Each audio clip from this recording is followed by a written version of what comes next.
we're interviewing Kyle Fodness, Bemidji State head coach. Welcome, Kyle. And then we have myself, Ike, and then Matt Hokinson, co-host. We got a great crew here, but just want to welcome Kyle. How's everything going in Bemidji, Kyle? Yeah, good, man. We're having our 8 or 9 month winter, and we have snow on the ground outside today, and which is really cold and unseasonably late. So it's not great outdoor tennis weather, but what are you going to do? So it'll just make the summer that much better. So thanks for having me, guys. Really appreciate it. We're going to pause real quick to get our sponsorship for today's interview. It is People Magazine. Every single Sunday morning, you can count on me walking downstairs, grabbing a cup of joe, making sure I have my blue light glasses on because I'm going to consume 10 straight hours of screen time.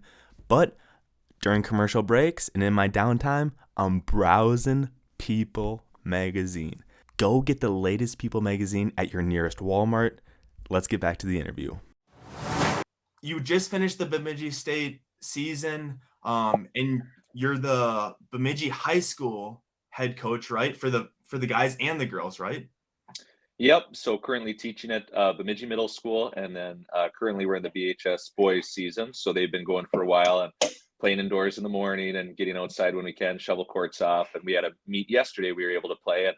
Then we got 2 more inches of snow on the ground today. So, yep, the BHS boys season is in full swing. The BSU women's season just wrapped up, and getting some emails from the BHS girls about when we're starting summer tennis. So we're kind of in those seasons tend to overlap a little bit. So it's a busy time of year, but that always is a fun time of year too.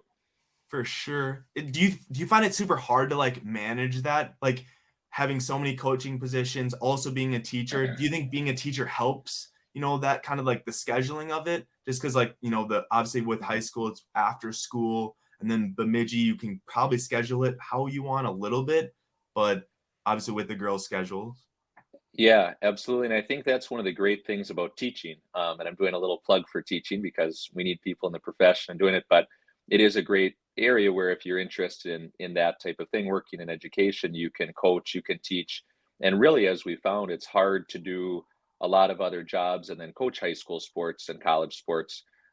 There's also kind of a given that if you're in that profession, that things are going to work out with your school schedule a little bit. So as far as it being kind of difficult, it's good difficult. You stay busy. It's a full-time schedule, but it's also kind of all in the same compartment. They're a little different, but school, you have a lot of the same priorities, have fun, learn a little bit every day in the classroom. And the tennis court, as you guys know as players, your goal every day when you show up on the court for practices, you got to get a little bit better, but you also have to have fun. And I think so coaching and teaching, those philosophies kind of meld together a little bit. You're just kind of working with different groups. And then there are some good things to it. You're investing a lot of time in tennis. So I think one thing that I learn, I've gotten a lot of experience, multiple seasons under my belt now as a young coach, where there's no substitute for experience. So going through a playoff scenario with the boys team, for example, helps you. Then when you're going through a playoff scenario with the girls team for the high school, and that also helps you when you're going through the season and playoffs for the college women's team. And you just pick up different things and you adjust that advice, or you adjust some coaching strategies between groups and levels and just people. But I think any coach does that, even if it's at the same level, just year to year, you're working with different players. So I think that's been a good way for me to get a lot of coaching experience and really fast. You're getting in 3 full seasons in a year, kind of going through the preseason process, middle of the year, wrapping up, how you kind of get ready to compete at the end of the year, and then going through off season. So you stay very busy, but there are probably some drawbacks to that a little bit. But there are also a lot of kind of pluses of taking on a lot of those things, and you can learn very quickly. And Right. it's, you kind of have to always be sharp. Yeah. That's good. And you were, so like in high school, you were a 4-sport athlete, right? So you're a stud soccer player, all-state soccer player, a really good, kicker on the football team. You just did that for your last year, right? Hmm. And then tennis, obviously having the impact that you are having now. So, and then Matt was saying that basketball, you participated in basketball a little bit in high school as well, or what was your 4-sport?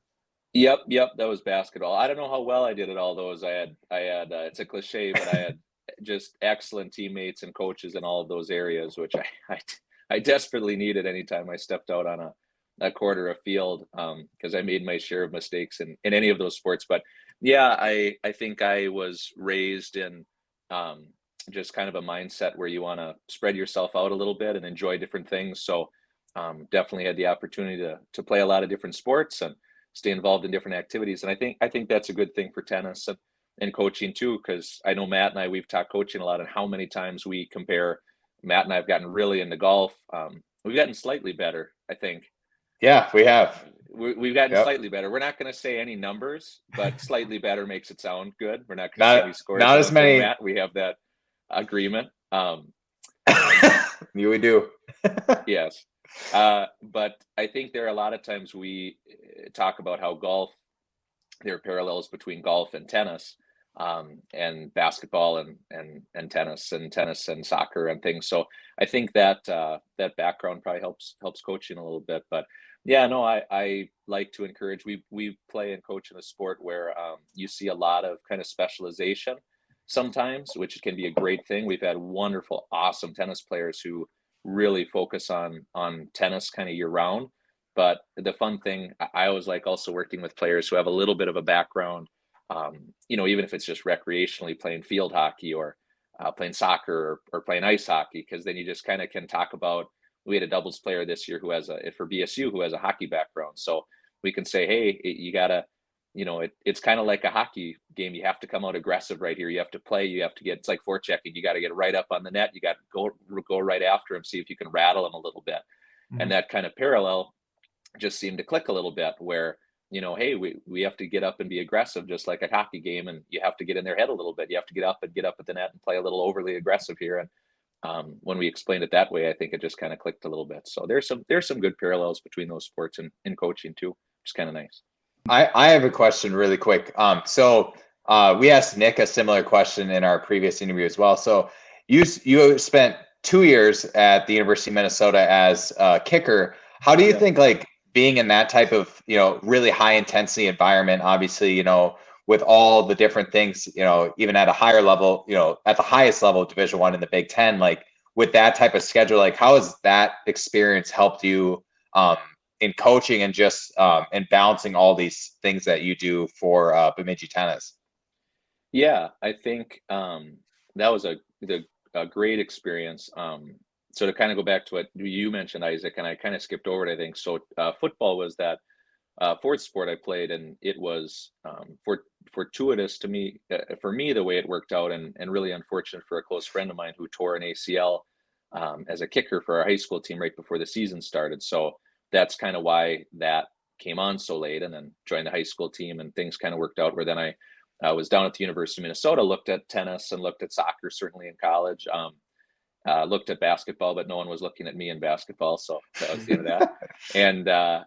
And so by going down there, it is kind of another world of athletics, and certainly don't say that. I don't say that as D2, D3, or any less than that. They're just different experiences, and that Division I level at the Big Ten kind of Power 5 level in football was as close as kind of it was.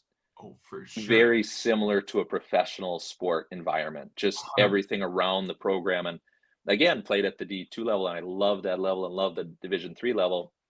So it wouldn't be a knock on any of that in any regard, but that Division I level there at the Big Ten, just with everything around the program and the focus and kind of the pressure and just conversations, was more similar to professional. I think a professional level, that was more similar to a professional level than I think some D2, D3, it was just kind of a different step up as far as the talent. There are D2 guys, who could definitely play at that level, as we've seen in the NFL. And I mean, players can play at that level, but just all the resources and the money and everything around the program, that's where it's a different animal. Yeah. So when people say donors and D1's all another world, where it's not a knock on guys, I mean, guys who are playing a different level, it's just all the resources around the program are different. So that was kind of cool, because then you got to learn, like, high school coaching wise.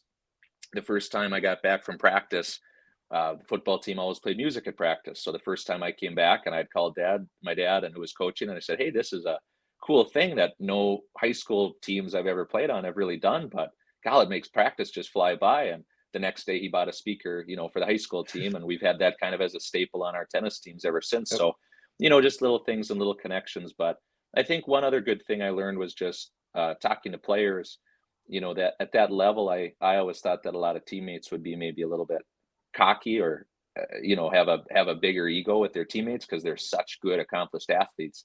And really, I think the reverse was true.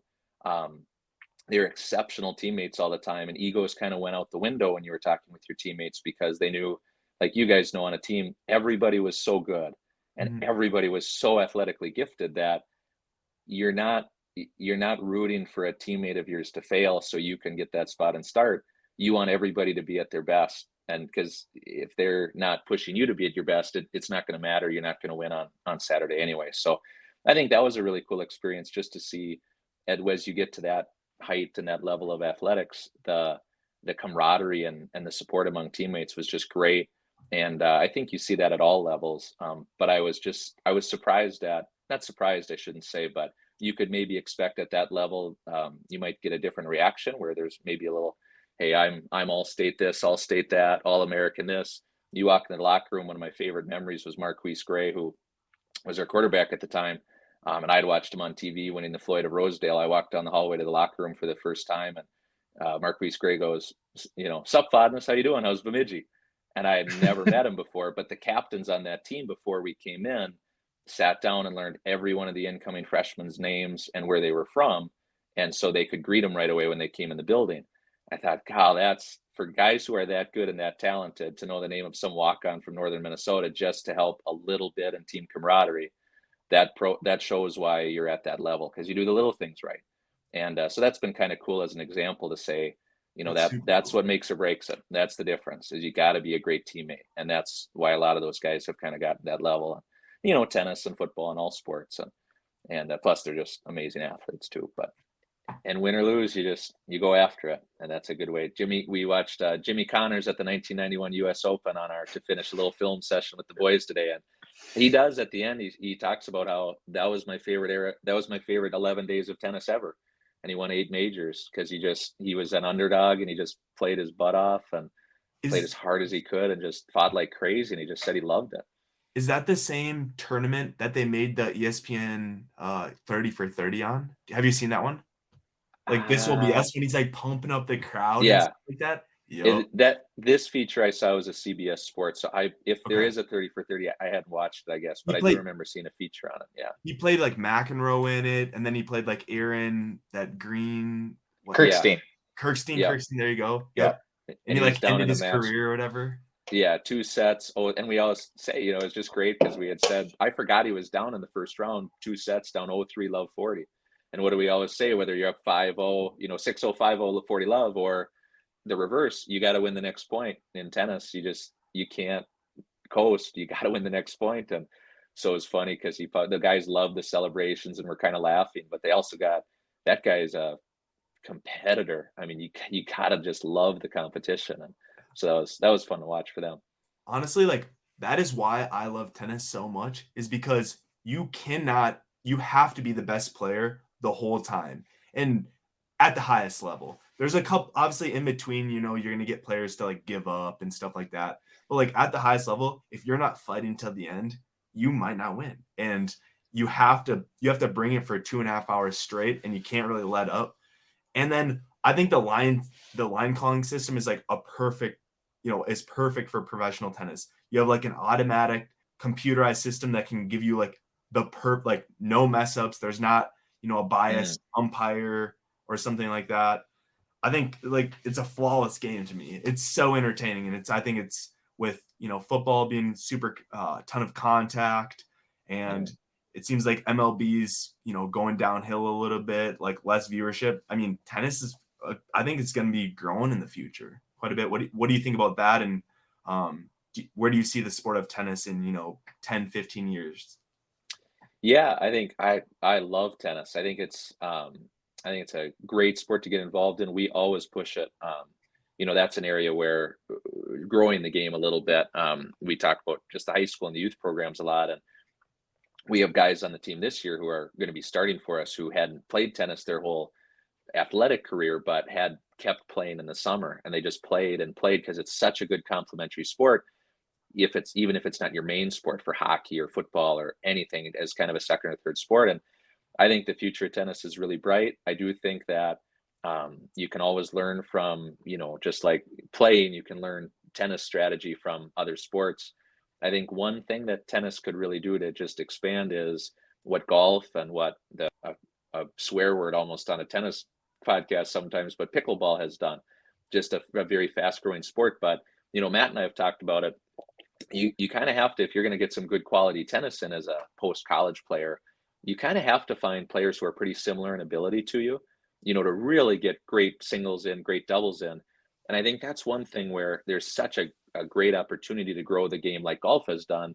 There's a great kind of tier at the top where kind of your golfers, but it's kind of also an everyman's game. I mean, Mhm. there's so many variations to golf to go out and play where you can play scrambles and you can play best ball and you can have handicaps and you can do this, where just making that sport so accessible to people, even at a youth level. I think quick start's been an awesome move in that direction, and the blended lines and, um, just different kind of setups. But, just encouraging, like at the rec level, handicap your scoring a little bit. If I'm going out there and playing Matt, hey, Matt, you beat me in a game. The next game I start up 15 love, just little Yep. things like that, and having fun and getting people together and playing matches, but really emphasizing doubles. And I think that's a really entertaining area to watch. And I think that's just going to be a great thing for tennis moving forward, to have your kind of players who are really going after it, and that's kind of their sport, and putting in a ton of time, but also making sure that we have that good broad base of, this is a bad comparison because he's an exceptional tennis player, but the Jimmy Connors is, it's kind of the guys who just want to compete, and girls who just want to get out and compete and play a sport where you can be very competitive across the net and be very accountable to, I have to work for every point. And there's so many great things about tennis in that regard, and just everything we can do to get more people out playing and enjoying it, and kind of have that everyman's game benefit of like a pickleball and a golf, where we can just kind of adapt that game and change that game and make sure that we're making it fun, for kids and adults. And that's been really cool to see. Kyle, appreciate it super much for, sitting down with Matt and myself, talking a little bit of tennis. It's, great hearing about, your philosophies, what you're doing, at Bemidji. You got a ton on your plate, so super interesting to see, how you manage all that, but you're doing a great job, and I look forward to seeing what you do in the future. So thank you. Yeah, well, thank you guys. Really appreciate it. I try to go with my talking quantity over quality. So I try to give you enough stuff there where, some would work. But no, Oh yeah. questions were great.